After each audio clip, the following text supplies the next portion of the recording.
సంగారెడ్డి పట్టణ కేంద్రంలోని స్థానిక ఐబీ వద్ద సంగారెడ్డి జిల్లా మాజీ సైనిక ఉద్యోగుల సంఘం ఆధ్వర్యంలో కార్గిల్ విజయ్ దివస్ వేడుకలను ఘనంగా నిర్వహించారు.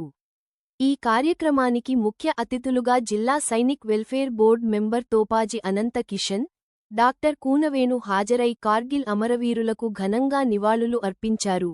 ఈ కార్యక్రమంలో మాజీ సైనిక ఉద్యోగుల సంఘం అధ్యక్షుడు లక్ష్మీనారాయణతో పాటు మాజీ సైనికులు తదితరులు పాల్గొన్నారు.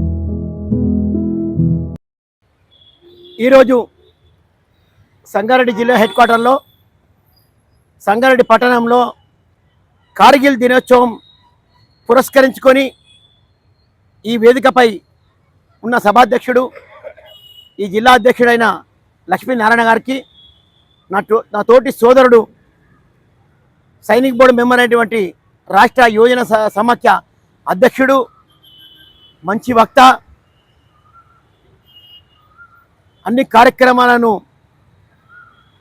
ఎటువంటి కార్యక్రమాలను అయినా సరే ఉత్తేజపరమైన కార్యక్రమాలు తీసుకోవడంలో దిట్ట పూన వేణుగోపాలకృష్ణ, అలాగే నా పక్కన కూర్చున్న మల్కాయ గారు, నాతోటి ముందు కూర్చున్న సైనిక్ వెల్ఫేర్ ఆర్మీ సోదరులందరికీ కూడా హృదయపూర్వక నమస్కారాలు తెలియపరుస్తూ, మరి ఈరోజు కార్గిల్ దినోత్సవం సందర్భంగా సుమారు 26 సంవత్సరాలు పూర్తి చేసుకొని 27వ సంవత్సరం మొదలు పెడుతున్న సందర్భంగా ఈ భారతదేశంలో ఎన్నో యుద్ధాలు పోరాడి భారతదేశానికి విజయం చేకూర్చే విధంగా ఈరోజు మనము డైరీలో రాసుకోవడమో క్యాలెండర్లో రాసుకోవడమో కాదు, మన పుట్టినరోజు ఎట్లా జ్ఞాపకం ఉంచుకుంటామో, మన పెళ్లి రోజు ఎట్లా జ్ఞాపకం ఉంచుకుంటామో, మన పెద్దవాళ్ళ దినం ఎట్లా జ్ఞాపకం ఉంచుకుంటామో, కార్గిల్ డే 26 కార్గిల్ డే అనేది మరపురాని దినంగా భావిస్తాం మనం అందరము. మరి అది పురస్కరించుకొని అలా సంగారెడ్డిలో కొవ్వొత్తులు ర్యాలీ, అలాగే స్తూపం దగ్గర వాళ్ళందరికీ ఘనమైన నివాళులు అర్పిద్దామని చెప్పి మీ అందరికీ తెలియపరుస్తూ,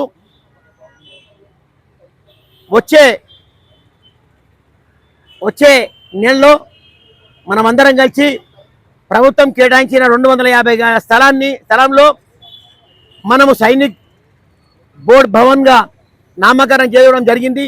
బ్రిగేడియర్ గారు వచ్చినప్పుడు అదే భవనాన్ని కొన్ని అనివార్య కారణం వల్ల, దాన్ని ఏమంటారు, అండర్స్టాండింగ్ మిస్టేక్ వల్ల అది ఈరోజు కాలేకపోయింది. కాబట్టి వచ్చే శ్రావణ మాసంలో, ఒక ఆషాఢ మాసం తర్వాత మంచి దినంలో మనం అందరం సంగారెడ్డి జిల్లాలో ఉన్న ఆర్మీ విశ్రాంతి ఉద్యోగులందరూ కూడా అక్కడికి మన ఫ్యామిలీలతో వచ్చి ఆ భూమి పూజను ఘనంగా చేసుకొని వచ్చే కార్యక్రమాలన్నీ కూడా అందులో చేసుకోవాలని చెప్పి మనస్ఫూర్తిగా నేను కోరుకుంటూ, మరి మీరు సైనికులుగా పోరాడిండ్రు, ఎన్నో దేశాలకు పోయి మీరు తిరిగి వచ్చారు, కానీ ఈ అవకాశము, ఈ సేవ చేసుకునే అదృష్టం మాకు లభించింది. కాబట్టి మేము సైన్యంలో చేరలేకపోయినా కూడా మీ ఎంబడి ఉండి ఉడతా భక్తిగా ఈ మాత్రం మాకు ఇలా ఈరోజు బోర్డు మెంబర్గా అవకాశం కలిగించిన మీ అధ్యక్షులకు, మీ అందరికీ కూడా పేరు పేరున ధన్యవాదాలు తెలియపరుస్తూ, మరి మా మా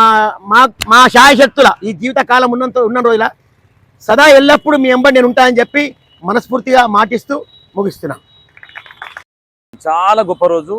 సైనికులు విరోచితంగా పోరాటం చేసి భారతదేశానికి అద్భుతమైన విజయాన్ని, ప్రపంచాన్ని ఆశ్చర్యపరిచేటువంటి అద్భుతమైన విజయాన్ని అందించినటువంటి పవిత్రమైన రోజును సంగారెడ్డిలో కార్గిల్ విజయ్ దివస్ చేస్తున్నటువంటి మాజీ సైనికులందరూ కూడా, మీరందరూ కూడా ఎట్లారంటే ఇప్పుడు కూడా తుపాకీస్తే కూడా పాకిస్తాన్ కానీ చైనా కానీ బంగ్లాదేశ్ కానీ మేము కూడా బార్డర్లో పోయే విధంగా చాలా ధైర్యంగా ఉన్నటువంటి మీ అందరూ కూడా హృదయపూర్వకమైనటువంటి ధన్యవాదాలు తెలియజేసుకుంటాం మీ అందరికీ.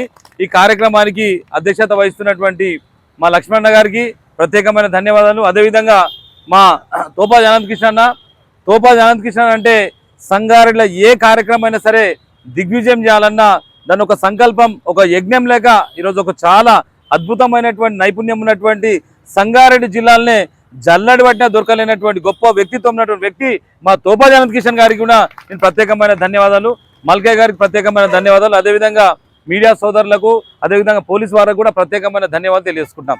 ఈ కార్గిల్ విజయ్ దివస్ సంబంధించినటువంటి దాని మీద ఆలోచన చేస్తే లాహోర్ అనేటువంటి ఒక ఒప్పందం జరిగింది. ఆనాడు అటల్ బిహారీ వాజ్పేయి మనం ఎందుకు కొట్లాడుకుంటాం, మనం కలిసి ఉందాం అనేటువంటి దాని మీద బస్ యాత్ర చేసిండు. ఏడికి మన పాకిస్తాన్కు బస్ యాత్ర చేసిండు. పాకిస్తాన్కు నవాజ్ షరీఫ్ ఏమో ఓకే అన్నాడు. పర్వేజ్ ముషరఫ్ ఏం చేసిండు, మన భారతదేశం మీద అక్కసు వెళ్ళగక్కొని ఏదో ఒక రోజు మన భారతదేశాన్ని దెబ్బతీయాలనేటువంటి దాని మీద పాకిస్తాన్ ఆర్మీకి సంబంధించినటువంటి అధ్యక్షుడు భారతదేశాన్ని దెబ్బతీయాలని దాని మీద చాలా కుట్ర చేసినటువంటి పరిస్థితి. ఈయన పర్వేజ్ ముషరఫ్ అదేవిధంగా ఈ నవాజ్ షరీఫ్ మన అటల్ బిహారీ వాజ్పేయి ఒప్పందం చేసుకుని ఏంటంటే అక్కడ -38-40 డిగ్రీలు ఉంటుంది మైనస్. మన ఖాళీ చిన్న ఒక చేసుకుని ఏం ఒప్పందం చేసుకున్నారంటే మేము 6 నెలల తర్వాత ఎల్ఓసి లైన్ ఏదైతే ఉన్నదో అక్కడ నుంచి 6 నెలల తర్వాత చలికాలం కానీ వర్షాకాలం కానీ 6 నెలలు బయటకు వస్తాం. తర్వాత ఆ టోవలింగ్ సంఘానికి సంబంధించినటువంటి ఏదైతే హైట్ విషయంలో కానీ అదేవిధంగా టైగర్ హిల్స్ కానీ ఇవన్నీ ఏవైతే ఉన్నాయో 18,000 అడుగుల పైన ఉంటాయి. 18,000 అడుగులు అంటే మామూలు ముచ్చట కాదు. అవన్నీ కాల్ చేసేటువంటి దాని మీద పాకిస్తాన్ ఇండియా ఒక ఒప్పందం చేసుకుంది. ఆ ఒప్పందం ప్రకారం మన వాళ్ళందరూ కూడా ఆ యొక్క పోస్ట్ అన్ని కూడా కాల్ చేసి బయటకు వచ్చిన తర్వాత తనీష్ అనేటువంటి ఒక గొర్రె కాపర్ ఏం చేసిందంటే అక్కడ చాలా మంది పాకిస్తాన్ సంబంధించినటువంటి సైనికులు అందరూ కూడా మొత్తం జమ అయిపోయింది. టైగర్ హిల్స్ కానీ టోవలింగ్ సంబంధించినటువంటి ఏదైతే పోస్టులు అన్ని పోస్టులు కబ్జా చేసేట్టుకునే ప్రయత్నం చేసిర్రు. అక్కడ ఉన్నటువంటి తనీష్ అనేటువంటి ఒక గొర్రె కాపరి చూసి మన సైనికులు చెప్తే 5 మంది సైనికులు పోయి చూద్దామని పోతే విచిత్రంగా వాళ్ళని ఎట్లా ఘోరంగా చంపినంటే ఘోరంగా చంపిన తర్వాత భారత ప్రభుత్వం మేలుకొని ఇదేదో జరుగుతుందనేటువంటి కుట్ర జరుగుతుందని దాని మీద వెంటనే ఏం చేసినంటే అప్పుడు ఉన్నటువంటి అటల్ బిహారీ వాజ్పేయి ఏం చేసినంటే ఎల్ఓసి లైన్ క్రాస్ కాకుండా 16,000 అడుగులు 14,000 అడుగులు మనం కింద ఉన్నాము, వాళ్ళు పైన ఉన్నారు. ఒక్కొక్కరు ఎట్లా కాలుస్తున్నంటే పిట్టెలు కాల్చినట్టు కాలుస్తే 5,527 మంది 5,027 మంది సైనికులు ప్రాణాలు తీసుకొని 4,000 మంది పాకిస్తాన్ ఖతం చేసినటువంటి చరిత్ర మన సైనికులకు ఉందనేటువంటి విషయాన్ని కూడా మర్చిపోతున్నటువంటి విషయాన్ని కూడా మరొకసారి తెలియజేసుకుంటా. 1363 మందికి క్షతగాతులైనటువంటి పరిస్థితి. విక్రమ్ బాత్రా కానీ మనోజ్ కుమార్ కానీ అదే సంజయ్ కుమార్ కానీ యోగేంద్రనాథ్ సింగ్ యాదవ్